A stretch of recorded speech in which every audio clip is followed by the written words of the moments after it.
इकाई 1 यातायात चित्रपाठ।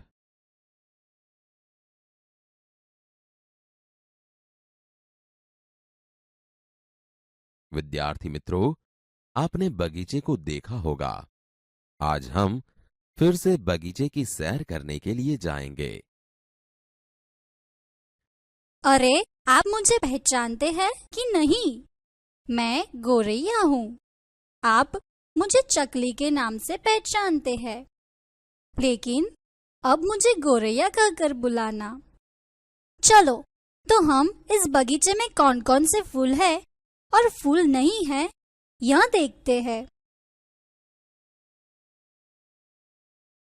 अरे अरे, देखो देखो, यह बाग तो फूलों से भरा पड़ा है। लगता है वसंत ऋतु इस बाग में आ बसी है। देखो दोस्तों, इस फूल को तो आप पहचानते ही हो ना? यह है गुलाब। गुलाब कितना सुंदर है, आपको पसंद है ना? इस पौधे पर कांटों के बीच देखो तो कितने गुलाब खिले हैं। गुलाब के पास ही छोटे छोटे सदाफुली को देखिए। सदाफुली हर ऋतु में खिलते हैं, इसलिए गुजरात में तो इसे लोग बारमासी कहते हैं। वे गुलाबी सफेद रंग में होते हैं। दोस्तों, सदाफुली के पास ही उससे खेलते और बातचीत करते हो ऐसे सूर्यमुखी को देखो। सूर्यमुखी के फूल सूर्योदय से सूर्यास्त तक सूरज के सामने रहकर झुकते ही रहते हैं। आपके घर के आंगन में सूर्यमुखी जरूर उगाना। यहाँ देखो, सूर्यमुखी से ही जैसे रंग छीन के अपना रंग बनाया न हो। यह है गेंदा। गेंदा अधिकतर मॉनसून की ऋतु में होते हैं। इस बगीचे में चंपा का पेड़ देखो। चंपा का पेड़ इतना बड़ा है जैसे फूलों का वह राजा न हो। देखो देखो, पेड़ पर कितने चंपा के फूल लगे हुए हैं। इसके पास ही गुड़हल का पौधा है, कितने सुंदर खिले हैं। दोस्तों, इस बगीचे में एक और कोने में मेरा दोस्त बेला का पौधा है। मैं आपको बेला के छोटे छोटे फूल दिखाती हूँ। देखो, यह है बेला। अरे, इसकी खुशबू तो लीजिए। दोस्तों, इस बगीचे में अभी और भी फूलों के पौधे लगाने बाकी है। आप बताइए, कौन कौन से फूल इस चित्र में नहीं है?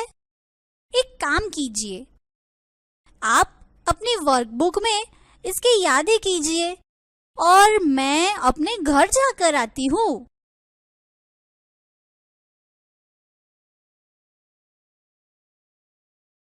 कैसे हो विद्यार्थी मित्रों? मेरे साथ बगीचे की सैर कैसी लगी? अरे हाँ, मैंने तो इस बगीचे में और भी फूलों के पौधे लगाने की बात कही थी। क्या आपने नए नाम ढूंढे कि नहीं? अच्छा, आज मैं आपको यातायात के साधनों का परिचय कराऊंगी। देखो, रास्ते पर सबसे आगे रिक्शा जा रही है, उसके पीछे बस जा रही है। मित्रों, रिक्शा के 3 पहिए होते हैं, ये तो आपको पता ही होगा। क्या आप बस के पहिए की संख्या जानते हो? घर जाते वक्त ध्यान से गिन लेना। देखो देखो, बस के बिल्कुल पीछे कार आ रही है और इसके पास ही स्कूटर और साइकिल जा रहे हैं।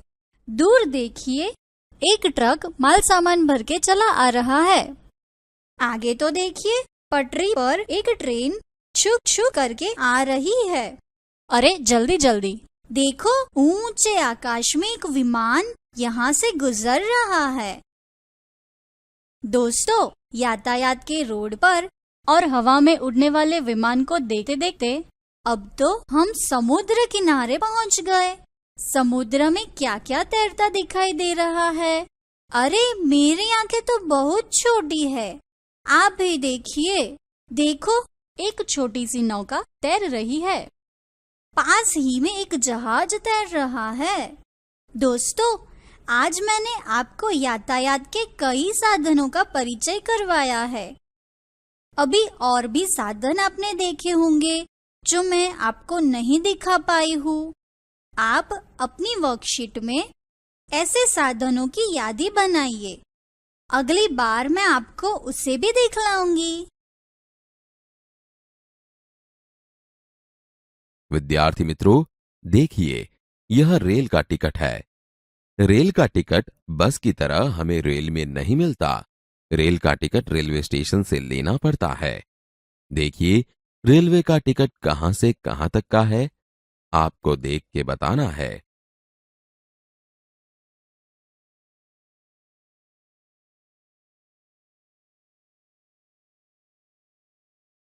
अब इस टिकट का किराया यहां दर्शाया गया है।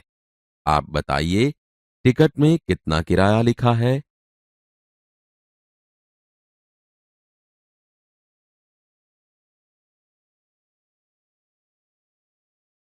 रेल टिकट में यहां पर इस टिकट का दिनांक दर्शाया गया है। कौन सी तारीख का यह टिकट है, पढ़कर बताइए।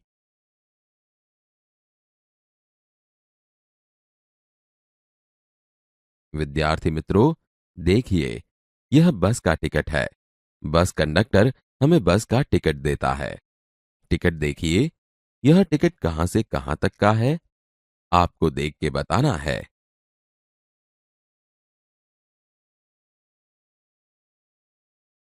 टिकट में प्रस्थान से अंत तक का अंतर कितना, यह भी दर्शाया जाता है।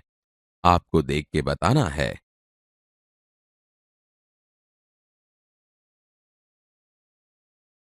बस टिकट में कितना किराया दर्शाया है, यह देखिए। आपको देख के बताना है।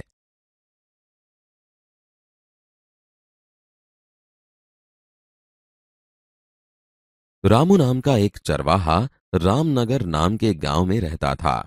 वह रोज सुबह अपनी भेड़ बकरियां लेकर गांव के बाहर जंगल में चराने जाता था। हर रोज की तरह रामू अपनी भेड़ बकरियों को लेकर जंगल में गया। दोपहर के वक्त वह अकेला था। जंगल सुमसाम हो गया था। उसने बैठे बैठे सोचा, आज गांव वालों का मजाक उड़ाया जाए। उसने खड़े होकर चिल्लाना शुरू किया, बाघ आया, बाघ आया, बचाओ, बचाओ। रामू के चिल्लाने की आवाज से गांव के लोग जंगल में आ गए। उनके हाथ में हथियार थे। उन्होंने रामू को पूछा कि तू चिल्ला रहा था कि बाघ आया, बाघ आया, बाघ कहां पर है? रामू जोर जोर से हंसने लगा। उसने कहा, अरे मैं तो मजाक कर रहा था। यहां तो कोई बाघ भाग नहीं आया है। मैं तो सिर्फ आपको उल्लू बनाना चाहता था। गांव के लोगों ने रामू को काफी खरी खोटी सुनाई। गुस्से होकर वे वापस चले गए। उसी दिन शाम का वक्त था। रामू की भेड़ बकरियां चारा चर रही थी। उसी वक्त एक भयानक बाघ वहां कूद पड़ा। उसने भेड़ बकरियों पर हमला कर दिया। रामू तो घबरा गया। उसने जोर से चिल्लाना शुरू किया, बचाओ, बचाओ, बाघ आया, बाघ, बचाओ, बचाओ। रामू तो घबराकर पेड़ पर चढ़ गया। गांव वालों ने उसकी चिल्लाने की आवाज सुनी होगी, लेकिन एक भी आदमी उसकी मदद के लिए नहीं आया। बाघ सभी भेड़ बकरियों को खाकर चला गया।